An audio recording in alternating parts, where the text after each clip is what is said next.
চিংড়ি মাছ খাবো আমি দারুণ মজা করে, সাথে আছে কচুরলতি ওরে ওরে ওরে।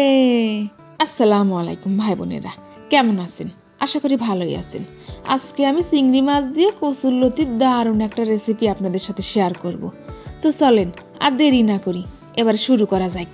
এখানে আমি কচুরলতিগুলো ফাইন করে কেটে ধুয়ে নিয়েছি, একদম ঝকঝকে পরিষ্কার করে। আর এইদিকে আমি নিয়েছি বেশ কটা চিংড়ি মাছ। মাছের যা দাম, গন্ধ শুকে শুকেই খাতি হবি। ফ্রিজের কোনায় পড়েছিল তাই ধরে নিয়ে আইছি। যাই হোক, মাছের মধ্যে দিয়ে দেবো সামান্য একটুখানি লবণ আর দিয়ে দেবো সামান্য একটুখানি হালদির গুঁড়ি। এবারে ফাইন করে ম্যারিনেট করে রেখে দেবো। ওইদিকে উনুন জ্বালিয়ে উনুনে একটা কড়াই বসিয়ে দিয়েছি, তার মধ্যে দিয়ে দিয়েছি বেশ খানিকটা পানিও। এবারে গরম পানির মধ্যে কচুরলতিগুলো ছেড়ে দেবো আর দিয়ে দেবো সামান্য একটুখানি হলদির গুঁড়ি, দিয়ে দেবো সামান্য একটুখানি লবণ, দিয়ে ঢাকে দেবো। বেশ কিছুক্ষণ পর ঢাকনাটা তুলে দেখবো, একদম পারফেক্ট ভাপানো হয়ে গেছে। এই যে দেখেন, এবারে নামিয়ে নেব। কড়াই বসিয়ে তার মধ্যে দিয়ে দেবো সামান্য একটুখানি সর্ষের তেল। তেল গরম হয়ে আসলে নুন হলুদ দিয়ে মাইখে রাখা চিংড়ি মাছগুলো দিয়ে ভাইজে নামিয়ে নেব। ওই তেলের মধ্যেই দিয়ে দেবো বেশ খানিকটা সর্ষের তেল। তেলের মধ্যে ছাড়িয়ে দেবো কুচি কুচি করে কাটে রাখা আলু। এবারে এর মধ্যে দিয়ে দেবো বেশ খানিকটা লবণ। এবারে ভালো করে নাড়িয়ে চাড়িয়ে দিয়ে দেবো মশলা বাটা পানিটুকু। এবার এর মধ্যে দিয়ে দেবো সামান্য একটুখানি হালদির গুঁড়ি, দিয়ে দেবো বেশ খানিকটা লঙ্কার গুঁড়ো আর দিয়ে দেবো সামান্য একটুখানি ধনিয়ার গুঁড়ি।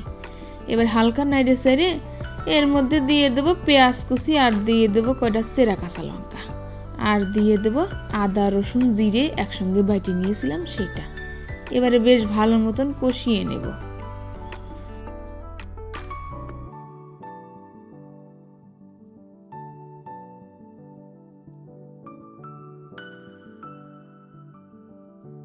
কষিয়ে নিয়েছি, এবার এর মধ্যে দিয়ে দেব ভাপিয়ে রাখা কচুরলতিগুলো। লতিগুলো দিয়ে ফাইন করে মশলার সাথে মিশিয়ে নেব।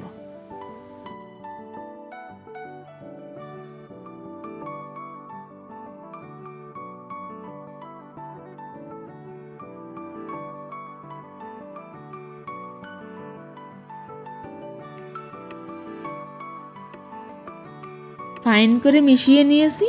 এর মধ্যে সামান্য একটুখানি পানি দিয়ে পানিটা বলক উঠে গেলে উপর দিয়ে ছড়িয়ে দেব ভাজা চিংড়ি মাছগুলো। চিংড়ি মাছগুলো খুন্তি দিয়ে দিয়ে ঝোলের মধ্যে ডুবিয়ে দেব। এবারে ঢাকনা দিয়ে ঢেকে দেব।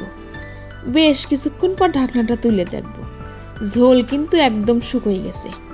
এ পর্যায়ে নামিয়ে নিলেই রেডি কচুরলতি দিয়ে চিংড়ি মাছের দারুণ স্বাদের দুর্দান্ত রেসিপি। এইরকম একটা রেসিপি হলে এক থালা ভাত সাবার হয়ে যাবে। আর যাই হোক, বাঙালি তো মাছ পালি আর জ্ঞান থাকে না। আজকের মতন এই পর্যন্তই থাক। আল্লাহ হাফেজ।